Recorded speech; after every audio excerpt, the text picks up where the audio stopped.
আপনার জীবনের শ্রেষ্ঠতম রাত্রি, আপনার জীবনের সকল ভুল ভ্রান্তি মুছে ফেলার রাত্রি আপনারই দ্বার প্রান্তে। একটি রাত যা হাজার মাসের চেয়েও উত্তম, একটি রাত যা জীবন ভর ইবাদত করার চেয়েও উত্তম। লাইলাতুল কদর এমন একটি রাত যা হাজার মাস অর্থাৎ ৮৩ বছরের চাইতেও উত্তম।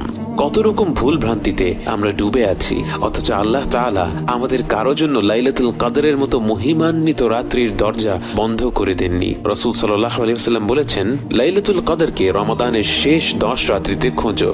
মনে করুন একটি লটারি হচ্ছে, আপনাকে বলা হলো 1 থেকে 10 নম্বর টিকিটের মধ্যে যে কোনো একটি অবশ্যই জিতবে।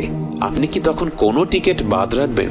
টিকিটের দাম যতই হোক না কেন, লটারি জেতার পুরস্কার তার থেকে লক্ষ গুণে বেশি। তাই এই বিরাট পুরস্কারের কথা চিন্তা করে আপনি 10টি টিকিটই কিন্তু কিনে ফেলবেন।